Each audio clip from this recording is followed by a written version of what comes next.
Lãnh đạo sắp xếp cho chị một công việc ổn định như bát cơm sắc. Nhưng làm có 3 ngày thì chị bị cho nghỉ việc rồi. Phương Cầm, chị bị sa thải rồi. Từ mai chị không cần đến làm nữa đâu. Gì cơ? Không cho tôi làm nữa sao? Phương Thanh mặt mày tái mét, ngạc nhiên nhìn quản lý cửa hàng. Mai chị không cần đến nữa nhé. Lát nữa qua kết toán lương đi.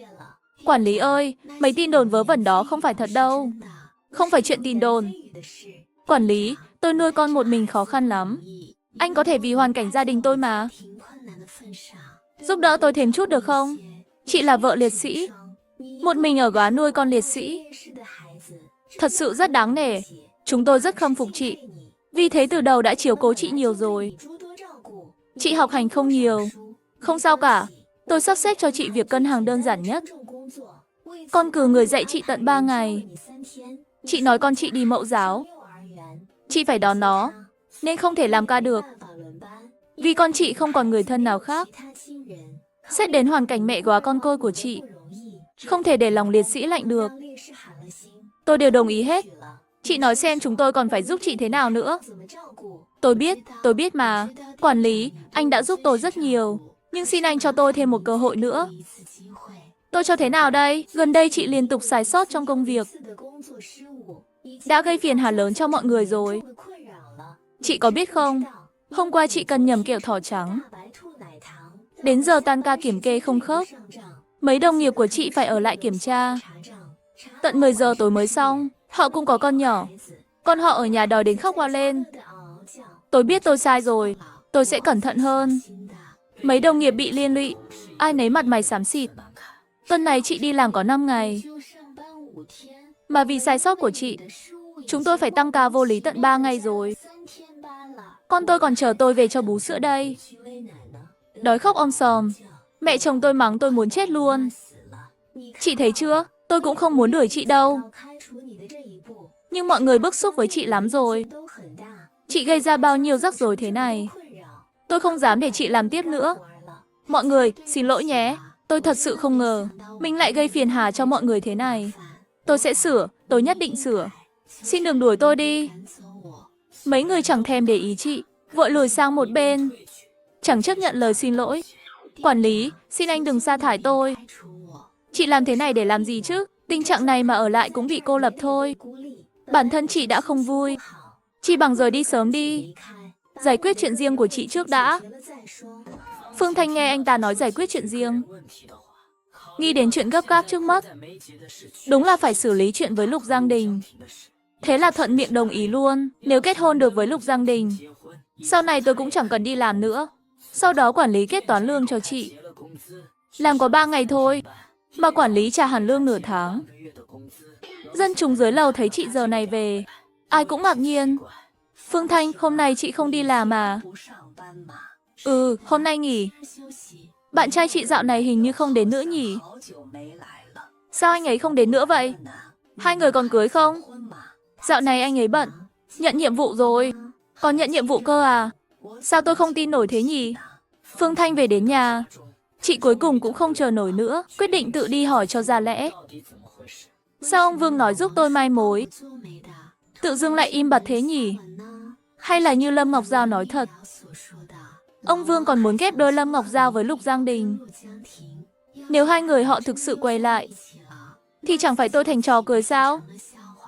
Thế nên tôi không thể chờ thêm được nữa. Ngay hôm đó Phương Thanh đến thẳng. Phương Thanh đưa ra giấy chứng nhận liệt sĩ của Vương Kiến Quân. Người gác cổng lập tức đi gọi người giúp chị. Chị vốn định tìm Lục Giang Đình, nhưng xui sao, Lục Giang Đình mấy ngày nay có nhiệm vụ thật. Người chẳng ở Nam Xương, nên chỉ còn cách hỏi ý kiến lãnh đạo của anh ấy. Ý anh là có một chị tên Phương Thanh đến tìm Lục Giang Đình. Đúng vậy, sao chị ấy tìm đến đây được nhỉ? Chẳng lẽ gặp khó khăn gì? Dẫn chị ấy vào đi. Vâng, Phương Thanh không ngờ chẳng gặp được Giang Đình, mà lại gặp ông Vương. Chị hơi bất ngờ. Chị tìm Giang Đình là gặp khó khăn gì à? Phương Thanh nhất thời không biết mở lời thế nào. Cậu ấy mấy ngày nay đi nhiệm vụ, chắc phải 2-3 ngày nữa mới về. Chị có gì cứ nói với tôi cũng có thể giúp chị giải quyết khó khăn. Chỉ là tôi mất việc rồi, không biết phải làm sao. Nếu không được, tôi định dẫn Thần Thần về quê luôn. Chị mất việc rồi. Tôi nghĩ rồi. Không được, tôi về quê sửa lại tiệm cắt tóc. Tiếp tục buôn bán. Chỗ chúng tôi chuyện lớn đều do đàn ông quyết. Tôi chẳng có chồng, nên muốn hỏi ý Giang Đình xem sao. Công việc đang ngon lành sao lại mất được nhỉ? Tôi còn kể chuyện của Phương Thanh cho bên đó. Bảo họ chiếu cố thêm nữa. Công việc tốt thế sao họ lại đuổi chị được? Chuyện này thì quản lý đều trách tôi hết. Công việc cứ sai liên tục. Lại còn làm liên lụy đồng nghiệp. Sao lại sai liên tục thế được? Công việc khó lắm à? Mấy ngày nay, thôi, để tôi đi nói với quản lý của chị. Đổi cho chị một chỗ khác nhé. Không phải lỗi họ. Là do tôi thôi. Dạo này tôi bị mấy lời đồn làm phân tâm. Hay mất tập trung nên mới sai. Lời đồn gì cơ? Chẳng lẽ mấy tin đồn bên mình lại lan ra ngoài rồi sao? Thằng nhóc nào rảnh rỗi tung tin vậy chứ? Phương Thanh thấy ông đổi sắc mặt, sợ đến mức không dám mở miệng. Tôi không nói chị đâu mà. Tôi chỉ thấy mấy kẻ tung tin đồn lung tung. Thật quá đáng lắm. Chỉ là chuyện mấy hôm trước Giang Đình giúp tôi trông thần thần qua đêm thôi. Người ngoài không hiểu, đồn đại nghe khó chịu lắm. Người ta bảo trước cửa góa phụ lắm thị phi. Là lỗi tôi không biết xử ý. Đáng lẽ không nên để Giang Đình ở lại. Chị nói đến đây, đã không kìm được mà bật khóc nức nở. Khóc thế này làm ông Vương lúng túng luôn. Ơi, chị đừng khóc mà. Có khó khăn gì cứ nói với tôi được không? Chẳng có rắc rối nào không giải quyết được đâu. Chuyện này cũng không trách chị được. Quan hệ giữa Giang Đình và Kiến Quân tôi biết rõ. Kiến Quân hy sinh rồi. Giang Đình không thể không quan tâm Thần Thần. Thần Thần bệnh nặng thế kia. Nếu không tự mình trông, cậu ấy chắc chắn không yên tâm. Nói ra thì trách cậu ấy thôi. Đàn ông con trai mà không biết ý tứ. Hại chị chịu tiếng oan không đâu. Chuyện này không trách cậu ấy được đâu. Vẫn là lỗi tôi. Trách tôi không chăm Thần Thần tốt. Để thằng bé đổ bệnh. Ôi, trẻ con nào mà chẳng ốm vặt đâu. Chị đừng khóc nữa nhé. Chẳng qua là mấy lời đồn thôi mà. Để tôi giúp chị giải quyết nhé. Không, anh đã giúp tôi nhiều việc rồi. Sao dám làm phiền anh thêm nữa? Với lại tin đồn không giống giới thiệu việc. Không phải anh nói một câu là xong đâu. Xử lý không khéo, nhỡ đâu còn đồn tệ hơn. Tôi nghĩ rồi, tôi vẫn nên về quê thôi. Rời khỏi nơi này, giờ người ta nói gì tôi cũng chẳng nghe thấy nữa. Thế này chẳng phải chị đang trốn tránh sao? Chuyện này giải thích sao nổi. Trốn thì trốn vậy. Nhưng về quê thì chị xoay sở thế nào? Tôi nhớ hồi ở quê chị bị người ta bắt nạt, nên mới chạy lên đây mà. Ông Vương vừa nói thế, Phương Thanh lại hù hù khóc tiếp. Tôi giáng thêm vài năm là ổn thôi. Đợi Thần Thần lớn lên, tôi sẽ vượt qua được, không sao đâu. Thần Thần nhà chị mới mẫu giáo thôi. Làm gì có chuyện vài năm là xong. Phương Thanh, mẹ góa con cô như các chị không về quê được đâu. Chuyện này chị không cần hỏi Lục Giang Đình. Để tôi quyết cho. Chị cứ ở lại đây. Mấy lời đồn đại, chị yên tâm, tôi sẽ giúp chị xử lý. Phương Thanh bán tín bán nghi. Dù sao lần trước ông cũng bảo giúp chị mai mối. Lại còn bóng gió rõ ràng lắm. Là với Lục Giang Đình. Nhưng rồi chẳng có tin tức gì. Dù vậy chị cũng hiểu. Không nên bám giết quá. Kẻo người ta phiền. Thế là chị rón rén đồng ý rồi rời đi. Đợi Phương Thanh đi rồi, ông Vương bình tĩnh lại. Lại thấy mình đồng ý hơi vội vàng. Chuyện này không dễ xử lý. Mấy ba cô hàng xóm chắc chắn có tài làm rối tung mọi thứ. Nhưng đã lỡ hứa với người ta. Nghĩ đến việc phải đấu với mấy bà cô, ông Vương đã thấy nhức đầu. Dù vậy, ông vẫn chọn ngày đi xử lý. Để ép anh chàng kia cưới mình. Chị này còn bày kế sống chung với anh ta. Rồi đến trước mặt sếp anh ta giả vờ đáng thương. Chào cô, cho hỏi Phương Thanh có ở đây không? Dạ, ông là gì của Phương Thanh à? Tôi là trưởng bối trong nhà cô ấy. Ghé qua đây có chút việc. Cô ấy một mình nuôi con. Mưu sinh quanh đây không dễ đâu. Tôi tiện đường ghé thăm mấy cô đây luôn. Thấy ông Vương tuổi tác tương đương. Mấy cô thả lòng cảnh giác cô trao. Phương Thanh ấy à, đáng thương lắm, đáng thương thật. Đáng thương ghê luôn. Sao lại thế? Phương Thanh có bạn trai rồi. Ông biết không? Tôi không biết đâu. Cháu nó không kể tôi. Ôi trời, Chuyện lớn vậy mà không nói với nhà.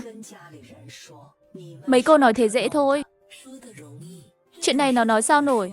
Chưa đâu vào đâu cả. Tôi thấy không nói là đúng đấy. Kẻo giờ thành ra thế này, ngại chết. Anh chàng kia không cần nó nữa. Nó thì dắt theo con trai, giờ lại bị chỗ làm sa thải. Thương lắm luôn ấy. Sao lại thành ra thế? Anh kia không cần thật hả? Ôi, ông là trưởng bối của nó. Ông phải đòi lại công bằng cho nó chứ. Nó là góa phụ không sai, nhưng cũng là góa phụ trẻ trung. Con gái đàng hoàng hẳn hoi. Sao anh kia lợi dụng nó xong lại còn làm nó mất việc nữa? Hắn thì phủi tay bỏ đi ngon ơ. Nhưng mẹ con nó sống sao nổi? Nó làm gì có bạn trai? Mấy cô có, nhầm không đấy? Không nhầm được, tôi ở ngay đối diện. Sao mà nhầm được? Trước khi hai người họ trong nhà làm chuyện ấy, đều gửi thằng bé sang nhà tôi. Tiếng động tôi nghe rõ một một luôn. Nhầm thế nào được? Không phải người yêu mà hai người. Giữa ban ngày ban mặt cũng làm chuyện ấy sao? Lá gan to bằng trời luôn. Xinh thế này. Cô nói thật không đấy? Tất nhiên rồi, tôi nói thật mà. Thế cô biết bạn trai nó tên gì không? Tôi không biết tên gì. Nhưng con trai nó gọi anh ta là chú Lục. Gì cơ? Cô chắc không? Chắc chứ. Ông không tin tôi, thì hỏi họ xem. Họ đều biết cả. Thật đấy, anh chàng họ Lục hay đến lắm. Có khi còn ngủ lại. Rồi sáng sớm đã đi mất. Tôi thấy anh ta đối xử với thằng bé tốt lắm. Lần nào cũng mang quà đến cho nó. Thằng bé cũng quý anh ta lắm. Trước khi biết chị ấy là góa phụ, tôi còn tưởng họ là gia đình ba người cơ. Hay mấy cô nhầm rồi? Anh họ Lục này chỉ là bạn nhà họ thôi. Không thể nào. Bạn bè nào mà ngủ lại nhà người ta được? Chẳng phải lúc Thần Thần ốm sao? Người ta lo Phương Thanh một mình không xoay sở nổi. Nhưng không đúng. Thần Thần không ốm, anh ta cũng ngủ lại đây. Gì cơ? Không ốm mà cũng ngủ lại. Không ốm mà vẫn ở lại qua đêm. Cô chắc không? Chắc chứ.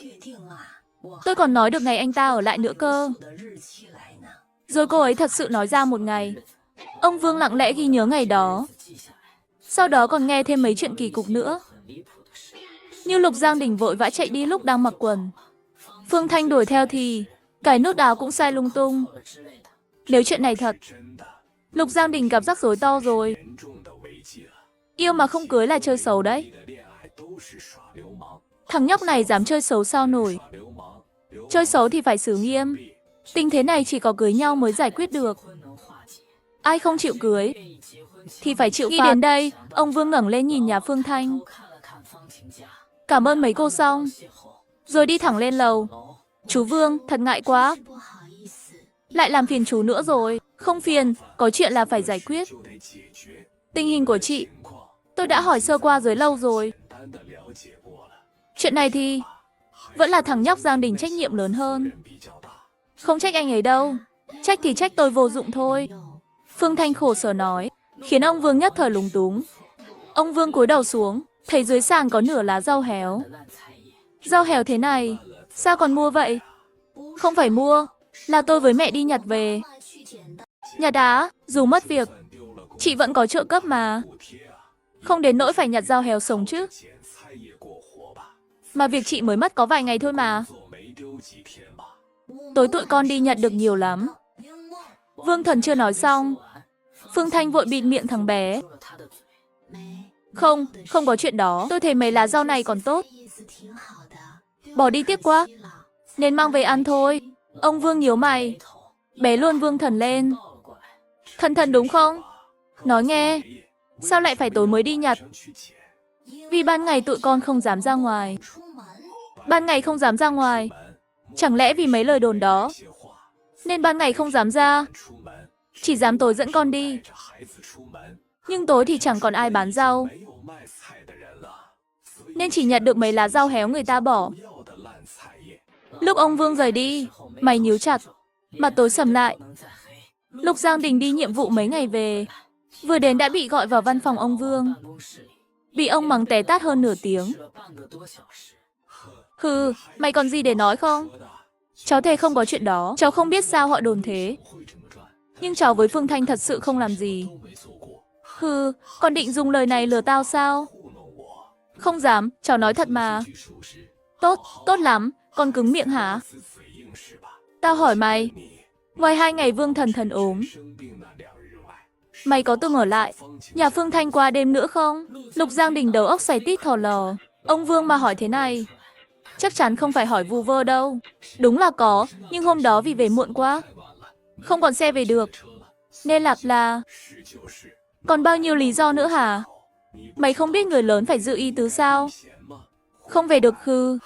Dù có ngồi xổm ngoài cầu thang cả đêm, cũng không nên ngủ lại nhà góa phụ. Chuyện rõ ràng thế này, thật sự không có gì đâu. Người ta bảo trước cửa góa phụ lắm thị phi. Mày không biết đạo lý này sao? Lục Giang Đình bắt đầu hoảng, nhưng vẫn cố gân cổ giải thích. Cháu cũng biết, nhưng toàn là họ nghĩ bậy nghĩ bạ, đoán mò lung tung. Với Phương Thanh, cháu chỉ có sự tôn trọng. Giữa cháu và chị ấy trong sạch lắm. Cháu không sợ mấy bà nhiều chuyện nói lung tung. Hồ đồ quá đi. Hừ, mày không sợ thật. Mày trốn trong, chừng nào không ra ngoài, mấy lời đồn không động được đến mày. Nhưng mày có nghĩ cho Phương Thanh không? Mày biết không, vì mấy lời đồn đó, chị ấy sợ đến mức không dám ra ngoài, chỉ dám đợi trời tối, rất thần thần ra chợ nhặt rau héo. Sống thế sao nổi? Cũng vì mày không biết xử ý. Phương Thanh bị mày hại thảm rồi. Giờ chị ấy định về quê luôn. Quê mày thế nào mày tự biết rồi đấy. Mẹ quá con côi, chẳng biết sẽ bị bắt nạt ra sao nữa. Cháu không biết lại thành ra thế, nhưng giữa cháu và chị ấy thật sự không có gì. Thôi, thôi đi, dù mày nói thật đi nữa. Bà cụ đối diện nhà họ bảo, nghe thấy 2 người ban ngày làm chuyện đó, là bà ấy bịa ra sao nổi, thì đã sao đâu. Ảnh hưởng đã có rồi. Giờ phải tìm cách xử lý rắc rối này. Cháu sẽ đi giải thích với họ, bảo thật sự không có gì. Thôi bỏ đi. Mày nói thế mày tự tin không? Cháu tin mà, vốn chẳng có gì thật. Ông Vương bị cậu ta chọc tức muốn xịt khói. Hừ, tao sống cả đời nhìn người không biết bao nhiêu. Sắp nghỉ hưu đến nơi rồi, mà lần đầu tiên gặp thằng vừa ngốc vừa không biết ý như mày. Tao bảo mày này, dồn chút thông minh vào chuyện đời, thì đã không đến nỗi thế này. Chứ để mày tự xử lý, chắc chắn càng nói càng dối, chỉ làm mọi chuyện tệ hơn. Lục Giang Đình bất đắc dĩ cúi đầu. Mày cũng đừng vội. Cách giải quyết tao đã nghĩ thay mày rồi. Mày cứ làm theo lời tao là được. Cách gì à? Họ chẳng phải bảo mày là người yêu Phương Thanh sao? Họ nói bậy thôi. Đoán mò lung tung. Dừng. Nghe mày nói là tao tức. Mày im đi, để tao nói hết. Dạ, chú nói đi. Giờ cách duy nhất là mày cưới Phương Thanh. Sao được chứ? Chị ấy là chị dâu cháu, chú đừng đùa.